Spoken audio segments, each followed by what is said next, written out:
Bonjour à toutes et à toutes.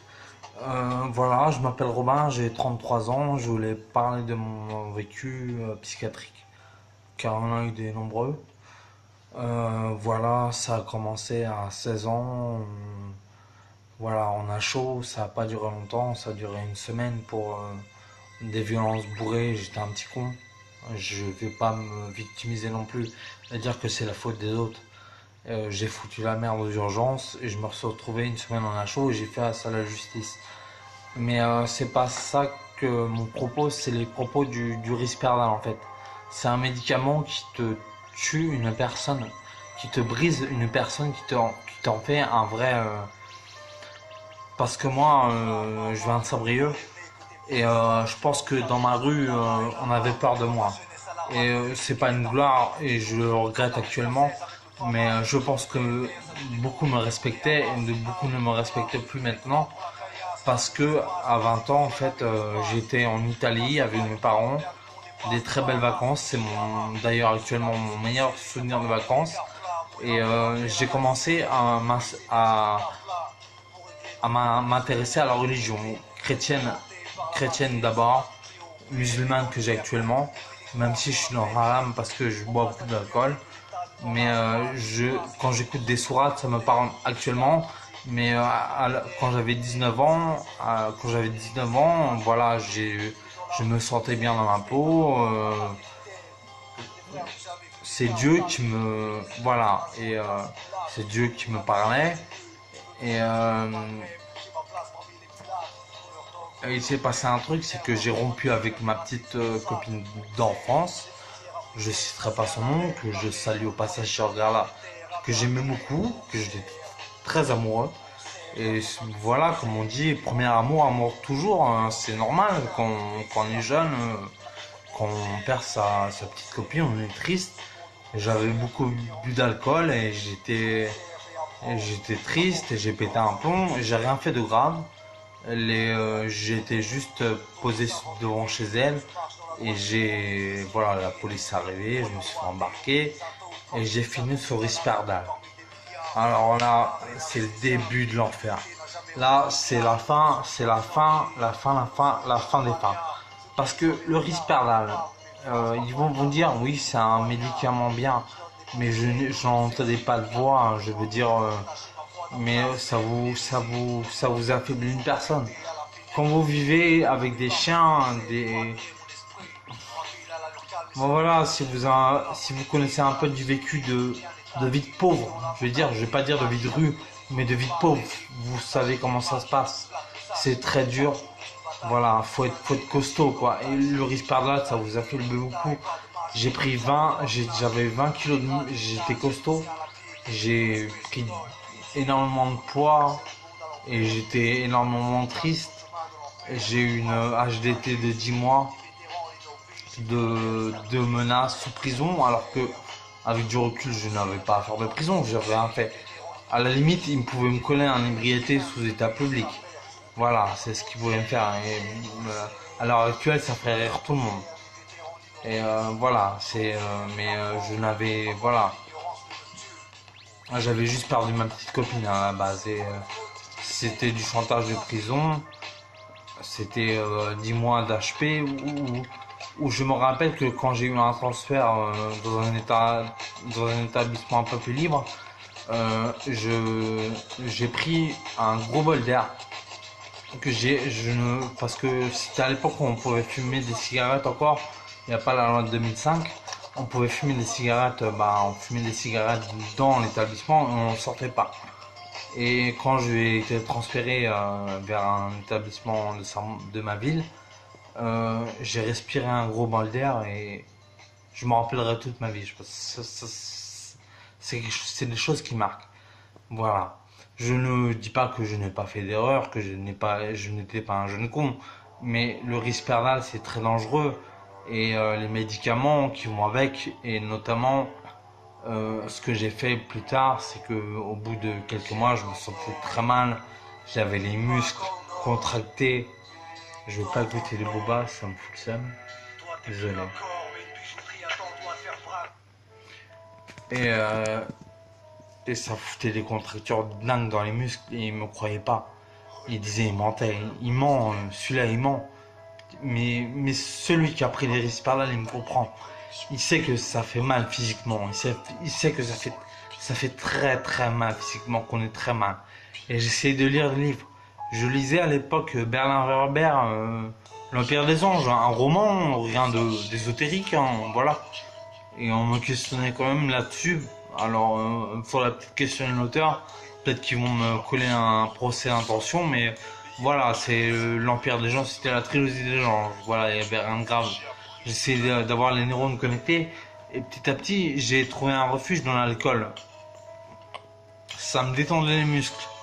Ça me, voilà, et je suis tombé alcoolique comme ça. Et j'en avais 20, j'en ai 33, je vais se mettre 34 maintenant. Voilà. Et je dis,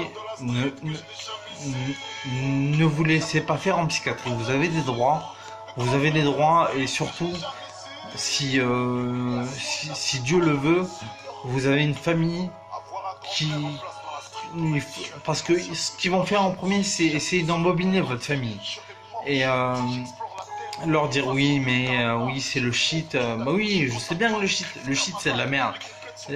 Oui, ça rend malade. Oui, je sais bien. Tout le monde le sait, c'est pas bon pour la santé, c'est de la drogue. Une drogue douce ou intense, quelle ça peut, c'est de la drogue. Mais, mais ne vous laissez pas faire, vous avez des droits. Vous avez des droits et ne vous laissez pas faire. Parce que j'ai mon meilleur pote, il s'est fait embobiner par sa famille qui n'a plus de lien et je ne veux pas parler de lui parce que je ne parle pas au nom des autres, je parle au nom de moi. Enfin bref, il n'a plus de lien avec sa famille, il vit comme un moins que rien, voilà, SDF, voilà. Mais voilà, pour revenir à moi, voilà à quoi je tombe du matin au soir. Voilà, je pense que c'est le Risperdal qui m'a rendu comme ça.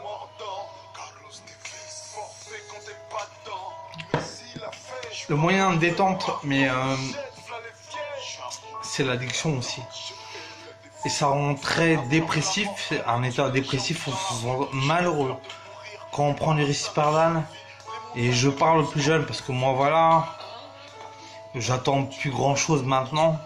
C'est pour adresser peut-être aux plus jeunes, peut-être qu'ils vont rigoler ou voilà, ils vont se dire celui-là il piave ou voilà. Mais si vous vous retrouvez en psychiatrie, si vous avez du Risperdal et que vous vous sentez triste, c'est normal, c'est le médicament. Et ce n'est pas un médicament triste. Ce n'est pas excusez-moi. Ce n'est pas un médicament ce n'est pas un vrai médicament, c'est une camisole chimique. Voilà, c'est ce que je voulais dire.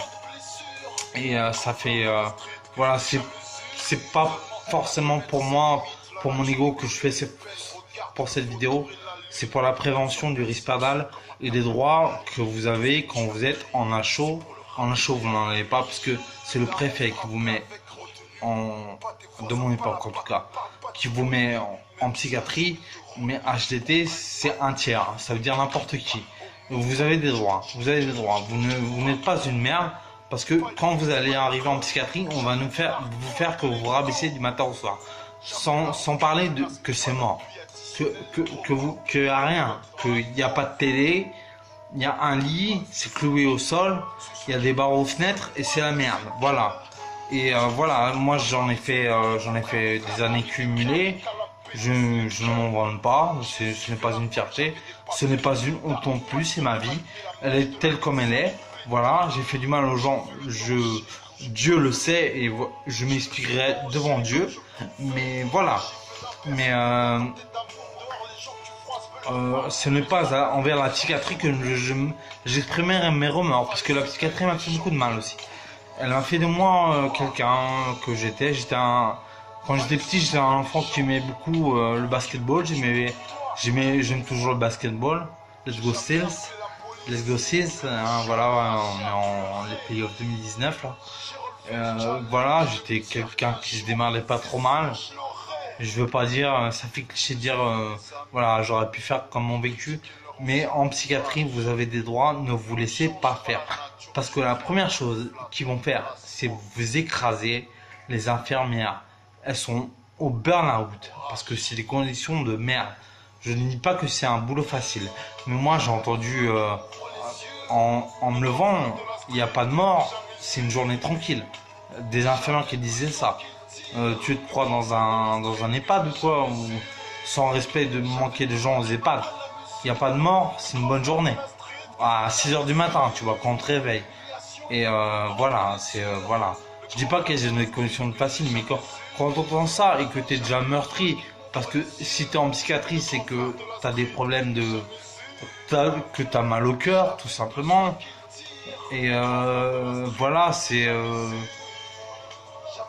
la société va pas bien, donc il n'y a rien de bien. Enfin, je veux dire, sinon t'es un escroc et tout roule sur la société, mais si t'es avec une société de merde et que tout roule, c'est que ça va pas bien non plus. Moi, ça roulait, la société m'a pas plu dès mon plus jeune âge et je me suis rendu compte que je vivais dans un monde de merde tout simplement et que je voulais faire que je voulais faire comme ma tête. Voilà, j'en ai pas honte.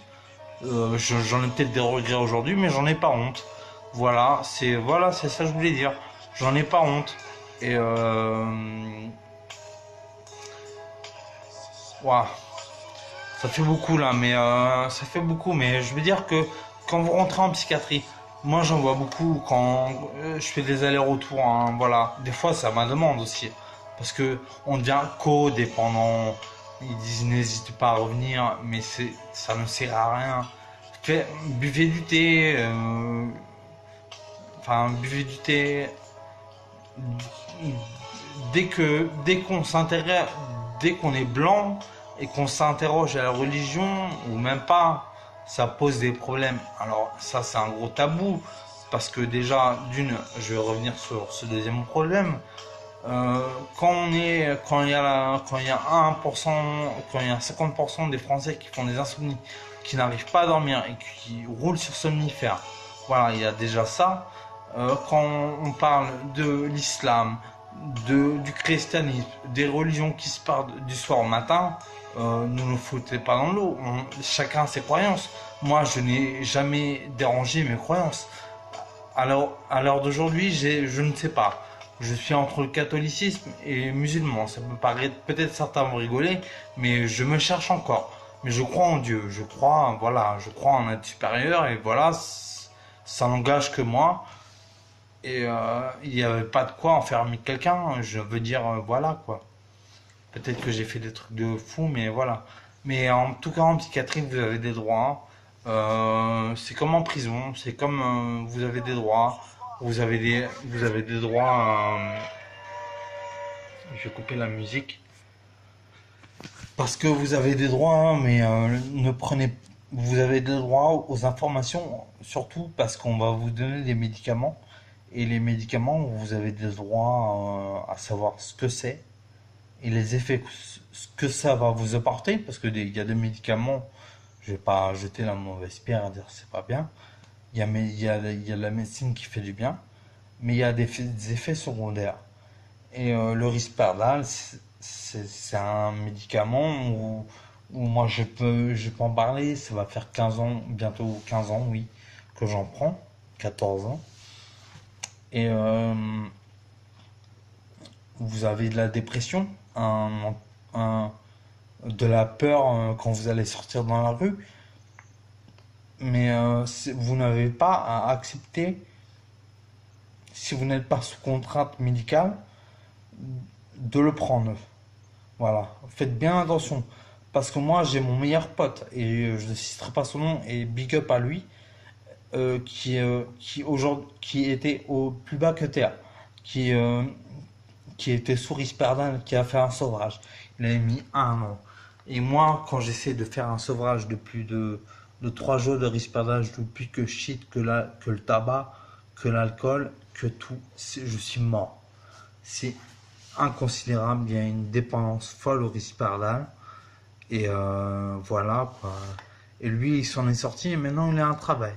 Alors voilà, moi je veux bien croire. Et moi, je dis que le Risperdal, c'est peut-être un médicament, un médicament qui était utile à une certaine époque pour certaines personnes, mais qui n'est pas adapté pour, pour des croyances. Parce que si on croit en Dieu et qu'on nous fout sur Risperdal, non, il n'y a pas moyen. Tu respectes. Ou alors on va lancer un débat sur la laïcité là. Voilà, c'est ça. Et voilà, si je crois en Dieu, c'est mes choix. Et tu ne me fous pas sous Risperdal pour ça. Voilà. C'est ce que j'ai à dire. Et vous, si vous avez du Risperdal, que vous sautez angoissé, que vous avez des énormes. Parce que moi, j'ai mal pour ceux qui vont en prendre, pour les jeunes qui vont péter des câbles. Et c'est normal, la société va mal. Comment vous voulez que les gens aillent bien, bordel de merde? Il y a que les riches qui auront bien, parce que eux, ils survolent, voilà, c'est tout. Mais quand tu vis, comme moins que rien, comment tu veux, toi aussi. Les vrais savent, les vrais me comprennent là dans ces paroles.